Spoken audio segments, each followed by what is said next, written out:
6:51, time for the morning sprint. A live look at Miami this morning, where 50,000 protesters are expected for Donald Trump's arrest and arraignment later today. The former president faces more than 36 felony counts of mishandling classified documents. According to a CBS poll, 76% of Republican voters believe the indictment was politically motivated. And new overnight from the judge in the case, he will not be allowing video or audio recordings in the courtroom. Instead, a transcript will be provided to the public. Breaking overnight, 9 injured after a shooting near the arena where the NBA championship was played last night. It happened as celebrations were winding down in Denver. Denver police say 3 of the victims are in critical condition. One suspect was also shot. Police have identified that person. They did so quickly and took them into custody. Nuggets fans were just going crazy after the team won its first ever championship. Denver beat the Miami Heat in 5 games. Nikola Jokic, the finals MVP.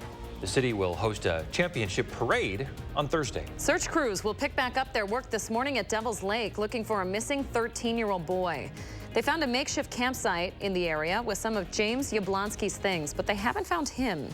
Police aren't saying whether he's in any danger, but his father did report a missing handgun. If you have any information, you should call the Sauk County Sheriff's Office. That number, 608-355-4495. Organizers are rallying behind healthy meals in Wisconsin's schools and food reimbursement incentives for local food supply chain.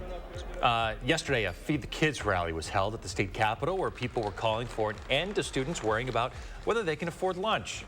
A $120 million budget proposal would pull from the state's $7 billion budget surplus. There's a new replacement for Madison's superintendent this morning. Longtime staff member Lisa Vistad is working as the interim fill-in right now. She'll lead the district while the Board of Education works to replace Dr. Carlton Jenkins permanently. Before her retirement in 2020, Vistad worked in different roles for the district for nearly 20 years. U.S. Department of Labor says situations leading to 2 employees suffering serious hand injuries could have been avoided. OSHA has proposed nearly $300,000 in penalties for Abbeyland Foods in northern Wisconsin. It comes after investigators found 17 serious safety violations.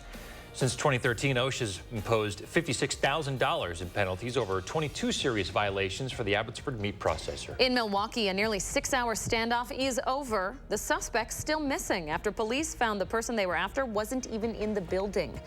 Law enforcement drove an armored vehicle onto the lawn of a home near the Timmerman Airport around 11 yesterday morning.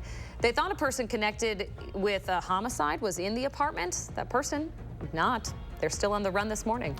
Police in Philadelphia say they're working to identify a body that was recovered from the wreckage in the I-95 road collapse. Crews are now working around the clock to demolish the road and start the month-long process of rebuilding it.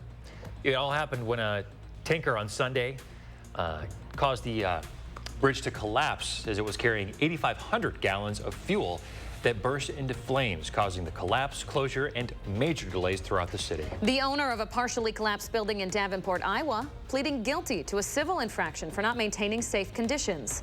In court documents, the owner was ordered to pay a $300 fine plus court costs. The building collapsed over Memorial Day weekend. It killed 3 people and left dozens without a place to live.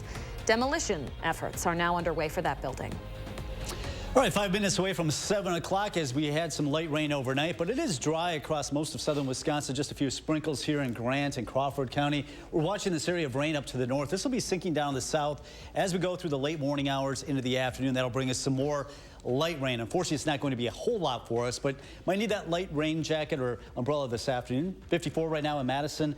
Janesville 55, 55 in the Dells, currently 55 in Mineral Point as well. So looking at mostly cloudy skies. Next several hours dry as we get toward the noon hour. Some of this light rain spreading on in. The more steady rain is going to be to the east of Madison, but some of this will swirl on in later this afternoon, and that'll keep our temperatures only in the 60s throughout the day before that rain starts to taper off. Going into the evening hours, by tomorrow we're back to sunshine and warm temperatures and dry right through Friday with temperatures near 80.